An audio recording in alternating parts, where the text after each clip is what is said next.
Hey guys, have some great things to talk about. We have a special gift. Alex is coming on today, and he's going to talk about a community event that's going on here in Indianapolis that is making a difference literally all across the country.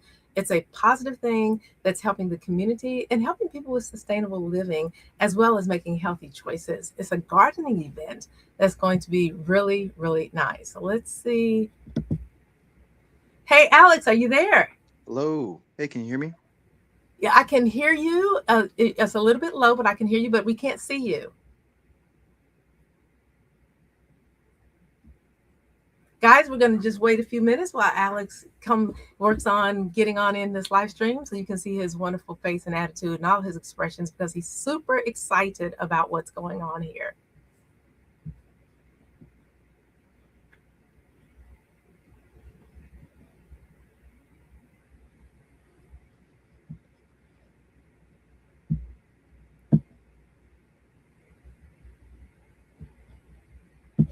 Okay, well, we're still working on just having a few technical difficulties, guys. You know how that is. In the meantime, I'm going to talk to you a little about my garden. My garden is doing phenomenal. I actually just got some cabbages, some red cabbages, some heirloom red cabbages from where Alex is. He was telling me all about them. And I also got a couple of trees, which I'm super excited about these particular trees. Plum trees. I've never actually started my own trees from the very beginning, from seedlings. So this is super cool to be able to have that and have the nutrition. Oh, there we go. Here we go. Let me bring Alex on in. There we go. Now we see your amazing happy face this morning. Alex, how are you? Hey, I'm good. How are you doing? Absolutely fantastic. If you could just speak up just a tiny bit. Okay. So, Alex, just start. I told them just a tiny bit about you. It was so good meeting you and hearing everything about what you're doing. You are so knowledgeable in the area of sustainable gardening and healthy living. So, tell us exactly who you are and what you do. Yeah, hi. Well, my name's Alex Sangsuwangul. I am a caretaker and kind of stewarding, um, land steward, I suppose, and a gardener and a musician and a teacher, a mentor. Um, I work with Kepler Institute at the Octavia's Visionary Campus here on the south side of Indianapolis.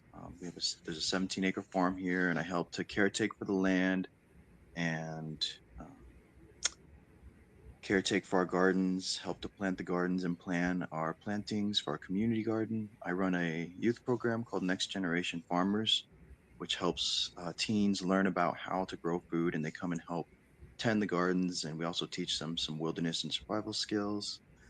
I also teach at a school here locally called White Pine Wilderness Academy that teaches survival and ancestral skills. And so, yeah, I just really, for me, it was just about how to live more holistically, more connected, a more connected life, and to connect with nature, connect with land, and meet more of our needs locally, kind of create resilience and create more connection with our place and with our food, and be able to teach others and connect and do that with community. Okay, a couple of things that you mentioned that I want to revisit, if that's okay. Let's look at you said survival skills. A lot of people, when they think about survival skills, especially with what's going on in 2026, they think of knives and weapons and guns and fighting and self defense. How to take care. What specifically are you referring to when you say survival skills? Yeah. Well, um, it's interesting that you said fighting and some of those things. Fighting is part of it. Self defense. That's one other thing I do love to do: martial arts and self defense.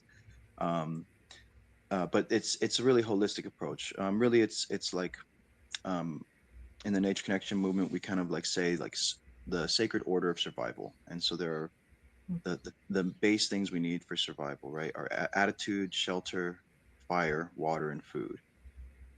And that using that kind of as a mantra and saying that you know we have the ability to meet all of those needs locally, and we can do so while harvesting. Yes, we do harvest, and sometimes we do go out and take plants or animals, harvest plants from the landscape. But it's about having that reciprocal relationship with those species that we are harvesting. So getting to know the local plants and that are edible and that are medicinal is really beneficial. And as we harvest, we also give an offering, and maybe we'll caretake for like a stinging nettle patch that helps to feed us and offer provide us food. Um, Hunting is something that I'm just starting to get into and learn about, and it's a wonderful way, of course, to be able to provide protein and harvest animals from the landscape in a sustainable and regenerative way. um, Creating fires, making fire, and learning how to process firewood and cook with fire, stay warm with fire. So those, really base skills of being able to even all the way down to creating clothing from hides and from furs, local material. I love weaving baskets as well. So making containers, being able to make the baskets that we harvest the food in from local vines and local willow trees and things that you can go outside into your yard, into your local spaces, and find a lot of these species and plants. And anybody with hands can create a basket. And then with that basket, you can go and find plants that are edible in your backyard and put them in that basket, fill it up, bring them inside and cook them. And a lot of those plants that are local to our region, whether they be wild or cultivated, oftentimes some of the wild plants that are growing in our region are some of the best medicines and nutrition that we need. And it's just a matter of spending the time to go outside and spend some time studying plants and looking at our local fauna, our local flora, getting to know the animals and birds and species that are in our area. It really gives a sense of beyond even just meeting our needs Mhm. physically, but just a sense of place, a sense of groundedness, and a feeling of connection to place. It's really helpful in these really hard times when we're find ourselves ungrounded and um, on either whether it be screens or social media or the news, what's happening in the world. It's good to keep a tab on what's happening, but to be grounded in the physical space and in our place is really helpful in these times. Yeah, it's amazing. But I found that when I started my journey, I always felt somewhat of a connection, but I was never taught that connection, like with earth and the plants and fire and water and how that all plays around in your body until I really started getting in and looking at water and the difference. Oh my gosh, that just having pure water going into your body and how the universe really does come together and sounds creates such a difference and can change the chemistry of water. I thought it was really cool when you were talking about music and the plants. My brother, as soon as we got back from spending time with you, he was like, "Are you getting out in your yard and playing your violin for your plants?" It's like you better start getting out there and playing Oh, I your love that. instruments. So that was cool. Now you mentioned plants and local to the region and having a difference in making your life. Like, give us an example of, because we're here right now in Indiana and your event is here in Indiana. What's an example of plants that are here, like right in front of us from this region? Yeah, a couple that we like to start. Well, actually, we always like starting with there are poisonous plants. So something to say mention before you kind of dive into like foraging or thinking about like going out and harvesting plants is there are poisonous plants in this area. Plants that can even a small amount can be lethal or dangerous. So that's one thing you want to like kind of know and be aware of. There's like water hemlock and poison hemlock here. So Those are there's both more than just poison ivy, poison oak, and poison sumac. right. Yeah, there's those, and then yeah, the water hemlock here, small amounts can be very poisonous and lethal. So that's one thing to note, and just to know as you start to learn about plants, and as awareness, not as a fear, but it's like a healthy fear, right? A healthy fear that that's reality. I've never Um, heard of water hemlock. Does it look edible? mhm. It looks similar to another plant called Queen's Anne lace, which is in the carrot family. It's like a wild Uh carrot, and so huh. it looks similar to that. And there are wild carrots that grow, and they are edible, and they're small, and they're very flavorful and nutritious. But they are somewhat similar to water hemlock. So nature has this way of kind of like keeping you on your toes. There's like many edible species, but there are also oftentimes slightly toxic lookalikes or very toxic lookalikes. So it's kind of a matter of getting to know the plants. One plant that I really love to start with is dandelion. I think I love that is one dandelions. that's a really simple plant, and it's pretty familiar. People are pretty familiar with it, and it's pretty easy to identify. There is one slightly toxic look-alike leaf that looks like dandelion and often grows in similar places. But the dandelion is an awesome plant. It's something that has the entire plant's edible. From the leaves to the roots, the flowers, even the stem. If you cook it, you can eat every part of that plant. And the greens are really nutritious. And the root can be made into a tea. Or I like roasting it. You like take it and roast it in the oven until it's a little bit, darkened, and then it's kind of like a roasted coffee flavor. Hmm. And the root is really good for the liver. It helps to detoxify the liver, and as well as the greens. Eating the greens are very nutritious. They're quite bitter, but it stimulates the your digestive system. So dandelion is a wonderful, and I think it's interesting that dandelion kind of pops up in a lot of urban areas and places where there is quite a bit of disturbance to the earth and to the soil, and often to humans. We're taking on maybe a little bit more toxicity or pollution in those areas, and the earth kind of responds and like provides what we need. Like dandelion, here's this liver medicine that in the places where it's kind of needed. Um, so I really love that kind of aspect of like the earth will provide what we need where we need it, and it's usually close to where we are. Um, Wow. Ano- yeah, another cool plant is plantain. That's a really simple one, and it's not native to here. It came during the colonization, and it's a European plant, but kind of naturalized here, and it's getting like it's established here, and it has some wonderful medicinal benefits. Um, and one of them is that if you get a bug bite or sting, and this is something that I think a lot of people with getting outside, sometimes some of those barriers or blockages, it's like the hard things about nature, right? Like during the summertime it's so beautiful out, but then there are mosquitoes, Mhm. and sometimes there might be bees and you might get stung. And even as a kid, sometimes those kind of experiences, negative experiences, can like really deter somebody from being outside. But there is a medicine for those things. Like if you get stung or you get a mosquito bite, you can take a leaf of plantain and chew it up or macerate it and rub it directly on that sting or that bug bite. And Really? it can help to draw out some of the toxins, and it helps to cool the bite. It helps to soothe some of the itchiness and the pain. And so, yeah, those two plants are awesome to start. Dandelion and plantain, because one, dandelion, you have food that's available if you, and you can make a tea, and it's very detoxifying. That's a bitter plant. It's a little bit tougher to like as palatable if you like cook it with butter and salt. It's pretty good.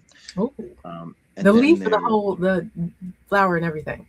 the leaf, the flower can be cooked and eaten. Yep, Okay. it's really good. You can eat them raw, All right. but or in like a salad.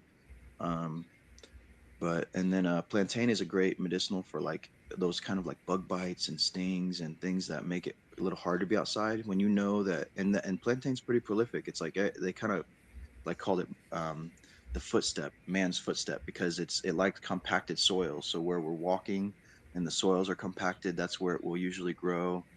And so Okay, like so wait a minute, you're talking about the plantain? plantain, yeah, Okay, now yeah. I'm thinking of when you say plantain, the plantain that looks like a banana. No, yeah, not that plant. It's a different kind of plantain. It's Ah, Plantigo okay. major, Plantigo major, and it's a world plant and has kind of an oval shaped leaf. And So what you're basically saying is we need to take your foraging class. yeah, yeah, I don't. I'm not teaching it. Well, I really encourage people, yes, to get out and just study plants. Get a like a basic maybe edible plant ID book, or there's now you got the internet, which is cool. You got to be very careful. I like using guidebooks and studying the plants, spending time to study the plants and get to know them. And um, And the we children are do. learning that at your event that the events that you do that work with you. Yes, Okay, yes, yeah. what's the name of it? So there's a summer program. It's called Next Generation Farmers, Next Generation Farmers, and there's also a school called White Pine Wilderness Academy that White Pine Wilderness. teaches these kind of skills. My herbal mentor was also Greg Monsdell through Persimmon Herb School. He does plant walks and foraging teaching. He taught me a lot about plants and foraging and medicine. Um, and he's like he just got his, I think master's in botany, and he's really deeply like deep knowledge of plants and their healing characteristics and how to utilize them for food and medicine. And um, but yeah, I do it, in my life, and I share it with folks that are willing to learn. And we probably will have Greg here at OVC sometime this summer to do a plant walk. So maybe be on the lookout for that. And um, yeah. Okay. Now you're having an upcoming event that I am so super excited about, where the community is getting involved and it's not at any cost to the community. And tell us about this event. Yeah. So it's a part of our stewardship days at Octavia's Visionary Campus. We have every second and fourth Saturday from 10 a.m. to 2 p.m. We have just community. We invite community to come out to help us steward the land here. So we do various tasks like planting, sowing seeds in our greenhouse, helping to transplant those seeds up into larger pots, and then planting our gardens, sowing seeds out into our beds, um, various things, picking up trash, even the simple things like, picking up trash on the land, setting up water catchment systems, different just ways that we can engage with our land and with the space here on it's the 17-acre farm here for OVC that we can That's a nice enhance. size farm. Yeah, it's quite a bit of space and kind of entrenched in the city, right? We're kind of in this urban area, and it gives an opportunity, a safe space, and the idea is a sanctuary, a safe space for people to come out and be able to connect with land, connect with nature, to learn about growing food, and to connect with each other.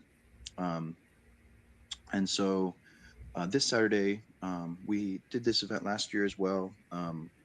The Native American Church of Indiana, we um, reached out to them about doing like a land acknowledgement here, kind of just inviting them to come and acknowledge those who have lived here before, and to do just a prayer and a blessing for the land and for our community and our space here.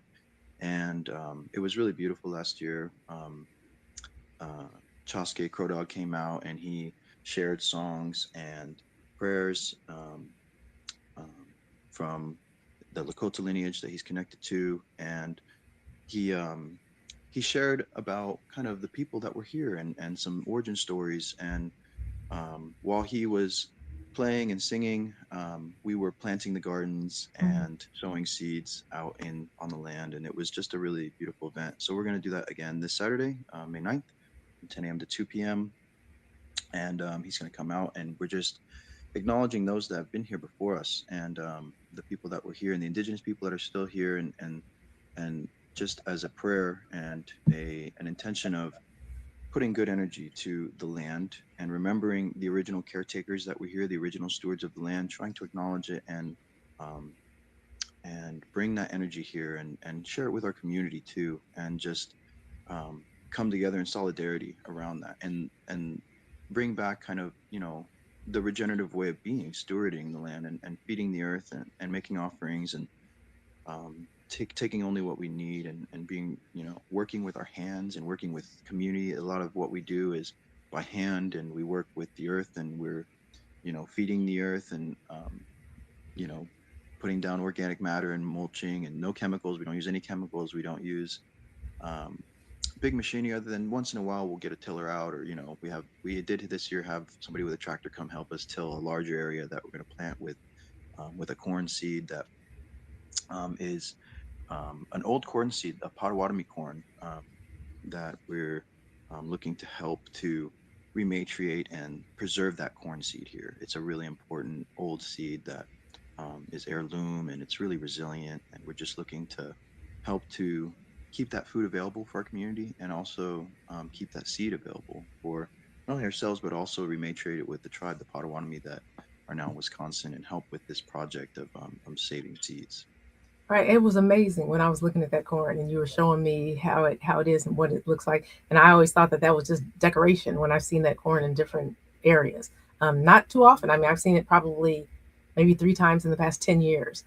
And when you were explaining it to me, I was like, wow, that is so special. and how you can make it how sustainable, and you can use it and keep it going on forever and ever.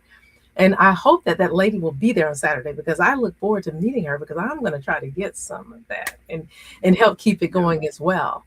The Yes. We're really thankful to Stacy Featherstone, who has worked really hard to grow this seed over many years and helped to save it and sort it. And she has last year, doing kind of a larger grow out, shared that seed with us, and she came and did a full ceremony, and like sang songs and told the story of Corn Woman, and there's a story and song that went along with the seed, and just really um, share the importance of these the seeds and of this food that are staple foods, and really heirloom varieties yeah, that are more they can be grown more sustainably and regeneratively.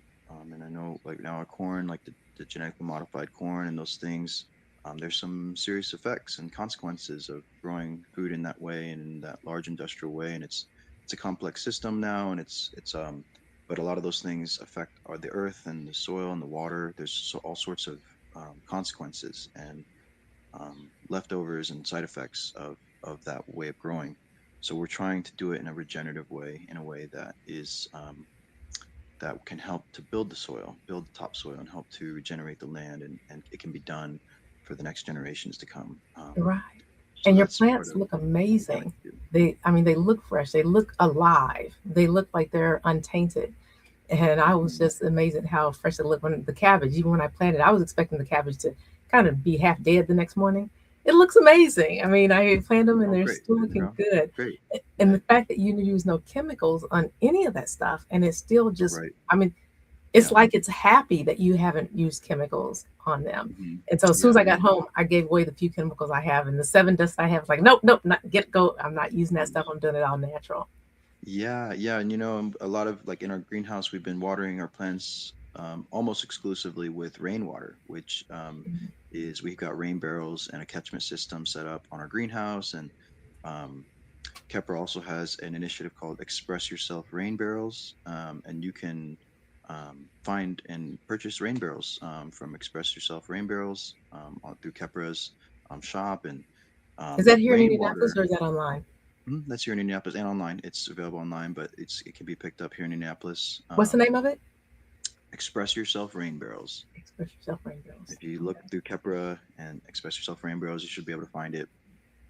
And yeah, I feel like the plants love the rainwater. I feel like Oh it's yeah. better than tap water or city water. It's like, I don't know if it's charged up or just it's just so clean and it's charged up, and also just the care for the plants, like the community hands were working together to sow those seeds, and we of course try to get really good organic soil and things that are good nutrient dense soils, and and just also the care, and like you go to the plants and like talk to them and touch them and sing them. Right. Sometimes it may seem crazy, but plants do appreciate being seen and being heard, and Yes, I you agree know completely.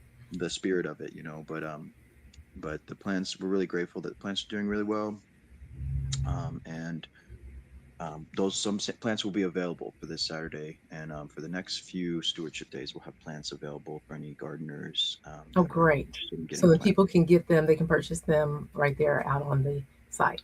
Okay, guys, you Mhm. hear that? You've got to go and take a look at these plants and look at the garden and maybe get some for yourself. They're just Mhm. amazing.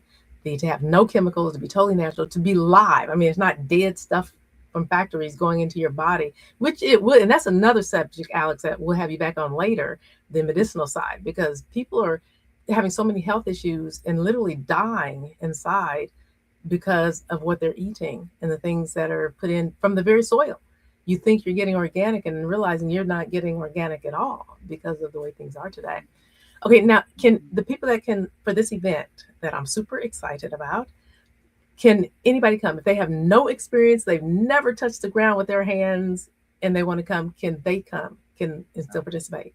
Absolutely, all are welcome, and it's a very, even if I know sometimes gardening work and farming work can be hard work, and But we really, it's volunteer based, and we do provide free lunch. We always provide really good, nutritious lunch for Oh, everybody. you shouldn't have said that. You're Um, gonna you may have an overwhelming amount of people there.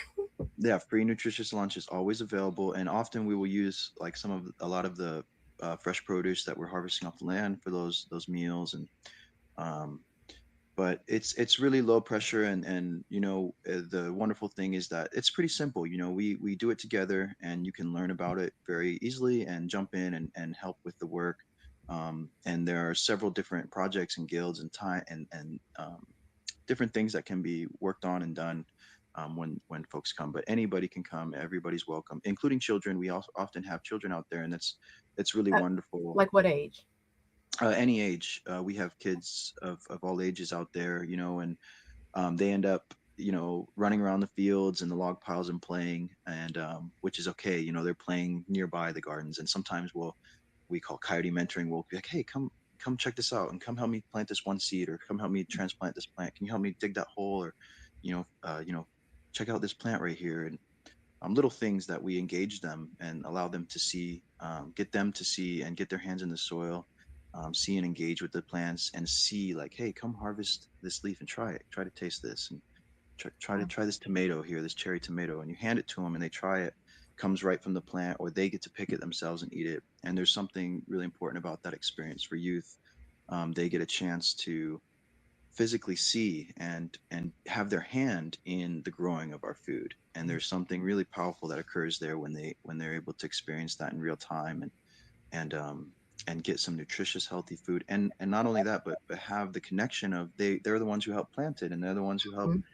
caretake that the space, that ground for it, and it came back and fed them. I think that's a really important connection of reciprocation, that if we care for the earth and the land will care for us. And when we make Definitely, that connection, it really motivates us and inspires us to be better stewards and kind of, be better humans here on the earth. definitely. Okay, so the name of this event. What is the name of this event? It's a stewardship day and land acknowledgement. Stewardship Day and Land Acknowledgement. Hmm. Yes.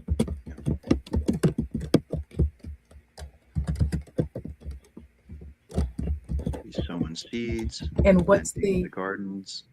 what's the address? 2856 South Meridian, 856. Indianapolis, Indiana 46225.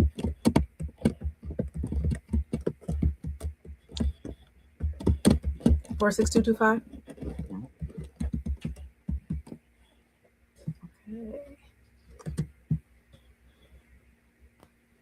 And beyond this, if you can't make it on Saturday, for this event, we do have stewardship days every second and fourth Saturday from 10 a.m. to 2 p.m. throughout the year. And so, even if you can't make this one, we'll be continuing to caretake for our gardens and harvesting food through the year, um, here on the farm. So that's just an opportunity for anybody who'd like to come out and be involved, and again, get a free lunch. And often when we're in harvest season, when we have volunteers come out, we often share our harvest with our volunteers. The people that help plant the food also get a share of the harvest and the food, that we grow. So it's just a wonderful kind of reciprocal and community way to grow and to learn about, um, growing gardens and growing food locally and in a regenerative way. Bear with me. Okay, guys, there we have the address up there. Stewardship Day and Land Acknowledgement at 2856 South Meridian, Indianapolis, Indiana, 46225. You guys want to be there. Oh, the time 10 a.m. to 2 p.m. from Starts at 10. 10, ends at 2 p.m. We usually have lunch around 1 p.m. And again, like for the folks that come to volunteer, you can come at any time. It doesn't have to be the whole time. Even if you come for an hour or 30 minutes before lunch, or if you just come for lunch. I mean, we ask that, you know, anybody that comes, just come with the spirit of community, and of helping our land and our earth, and just our community to be more vibrant and be more abundant. Yeah, I strongly believe once they get there. I mean, when I walked in there, and I've been, as you know, I've been looking at the place for quite some time, for over a year. And I've just been dying to get inside of that greenhouse. It's like just something has been drawing me. It's like, I can't wait. Who is in charge of this? I want to know who's the person in charge of this greenhouse. And then when I went in it, it was amazing. And the fact that I know we only have like, I didn't want to go over half an hour here and we have like 2 seconds. But when you saw, you are so in tune with everything that goes around you, with the plants, with nature, because you were engaged in a conversation with my brother and I about the land and about the plants in the greenhouse. And then it was amazing how you noticed out of the top of the glass, and the glass isn't perfectly clear, but you notice that, what is a red eye hawk or something? A red-shouldered hawk. Red shoulder hawk. Yeah. You noticed that red shoulder hawk out there, and to see the excitement, it was like my brother and I were like, oh my gosh, it's a, we're like, Mhm. we don't even know what that is. But we're like, how Mhm. exciting. Because Mhm. you have the birds, you created an environment out there where it is a natural wildlife habitat. The Mhm. animals feel comfortable coming there. And it's Mhm. almost, in a really interesting way, it's almost like they feel comfortable there. Mhm. Yes, there's quite a bit. I mean, just picking up trash, keeping things clean, planting our gardens, it all kind of, it supports the local wildlife. It is, and when our fields, the area here is kind of like a wildlife corridor. So we want to create that sanctuary for wildlife, and then just be aware too. Just bringing your awareness to them, and that moment was really interesting. And like kind of practicing this wide angle vision and trying to be aware of our surroundings and what's physically there. You catch so much magical moments. You catch magical moments in nature when you expand your awareness, and Yeah, so and and get that's to what I see felt like beautiful that things. was.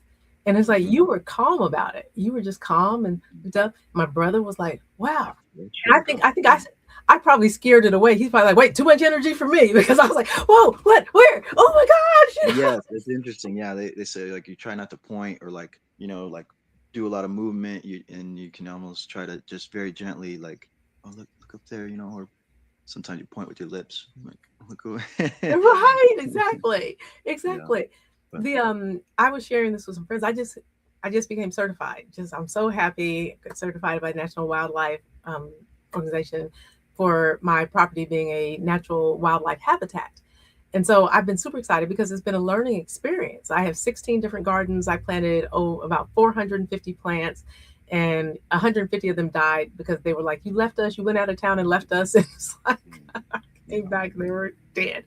But I'm super excited about the journey and the wildlife being able to come here. And a friend of mine, he has property over in the Dominican Republic. Well, his son has property in the Dominican Republic. And he was talking to me about it because it's a nice piece. And I want to put vegetables and make that like a wildlife habitat. Mhm, And now it's like I want to do it all over the place to spread it, because mhm, people like you who are educating myself in the community, and you get us excited about having these things and doing these things, because it's not just for us. I mean, I feel great. I i used to just not care if people, if it's like, if you don't want to be healthy and you want to ruin your body and die, hey, that's on you. But now I feel very passionate about educating and finding the people that really want to change and want to see, because so mhm, many people want to make a difference in their own lives and feel better and have mhm, that connection. mhm. Because Alex, we've lost it. It's like we're Yeah. connected to our computer, we're connected to electronics, we're connected to, this type of thing and that type of food, and food that really isn't, as you call, living food. Mhm, And it is yeah. showing in our Mhm, world. And there are people that are like tired now, and they're like, there's got to be a better way. mhm. Yeah. Yes, absolutely. And it can be simple as like go outside, go outside and play. Go outside and kind of tap into that our natural instinct of just connecting with land and um yeah, go outside and be aware and kind of engage with the natural landscape around us. I'll plug one more. There's another really cool school that's kind of an online school. It's called rehuman.earth, and you can find them at I think believe that link rehuman.earth What's the name and of it? rehuman.earth Spell that out. and then REHUMAN dot earth Okay. EARTH. Yeah, and it's a lady named Dr. Lila June Johnston. She's a Dene woman who created this school, and she brings all sorts of indigenous teachers and speakers and elders to come share about essentially becoming a regenerative human. And she has a whole course on becoming a regenerative human and growing food in a regenerative way. And I took a few of these courses and got to hear some different indigenous perspectives and just connect with others who are trying to do this work around the country and actually around the world. There were many people from around the world doing this course. And one of the simple things she shared is like the bird bath is like having a bird bath, somewhere in your backyard and you start in your backyard, something small, and I have done that since, and I put a bird bath out and something that you're putting that offering up and putting the water in there. And there's no like, you're not getting something directly, like it's not going to feed you, or you're not going to get some direct resource out of that. But what you do get is you're like providing a space for the birds to come and get a drink of water and bathe. And you're doing that just out of an offering, right? And it's cool to you shift your mindset to that. We want to try to do things to support life in our area, um, even though it may not directly benefit us, but maybe in some very indirect ways it does benefit us, and after putting this bird bath out in my backyard, I have this area where my compost circle is, and I have a garden planted there, right around the compost bin, and that bird bath is at the center. And I came out one day and walked out, and I came around the corner of these bushes, and I kind of froze. There was a that red-shouldered hawk, a really big red-shouldered hawk, perched on this bird bath, and we both paused. And I had this moment. I got to see him really close up, and he kind of just looked at me, and I froze, and then he swooped up and went up in a tree. And moments like that like are really, it's because I put, the intention of we put that offering there, and I got to have that experience of connection with that bird of prey, this predatorial bird that's huge and beautiful, and those moments are really special. And those type So of birds come to the little things bird like bath? that. Because usually when you think of bird bath, you think of, little tiny Sparrows and robins. birds and Yeah, yeah. That day the hawk was there. So but it's like that's the idea, is we feed the earth, we make offerings to the earth, and we the earth and the water and the air, all these things are a part of us and we're a part of them. And so the way we treat the earth and nature is also, it affects us and it affects the next generations to come. So yeah, check out rehuman.earth, let and me there are put this up many here. sources. Again, Kepler Institute, the work that we're doing with Kepler Institute here at Octavia's Visionary Campus, White Pine Wilderness Academy in Rocky Ripple, an amazing school that is, connecting children and youth and adults all to nature and doing it in a really big community way. It's a really wonderful school. So there are some local communities and resources that can really help us to have more of a mindset of how we can connect more in this time that's kind of divisive, and it's really hard. It's a really hard time. There are really difficult things happening. But if we can reconnect with each other and reconnect with our instincts and with our land and with our place, I think it can give us a sense of groundedness and a sense um, of peace. It's really it's harder to come by in these times. So, but there is a way of connecting and being grounded. It does. Thank you so much for your time today and for your knowledge and for being willing to come on TSL Daily today and share what you have and what you're doing. I'm looking forward to Saturday and hoping a lot of people come out there, and as well as things like rehuman.earth, checking the resources that you've given us. So thank you again, Alex. You are an incredible resource to this community, and I appreciate you so much, and the community appreciates you and what you're doing. Oh, thank you so much. Thank you for having me. And yeah, see you soon. All right. All right. Guys, make sure you check out all of these resources. Make sure you take a look at everything that you saw scrolling on the bottom of this particular live stream, as well as the things that Alex mentioned. They are invaluable for sustainable living and for the community and for your children, the generation, the legacies that you may be trying to build. They may not go very long if your children aren't eating properly and getting that connection and really being connected to things that are sustainable and make a difference in their lives and make a long-term difference. So I appreciate you. Kisses to you, hugs to you, much love to you, and I hope to see you in the next live stream. I hope to see you on the next live stream.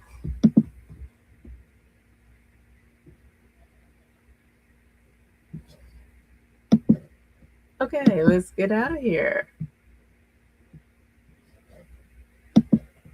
There we go, guys. See you next time.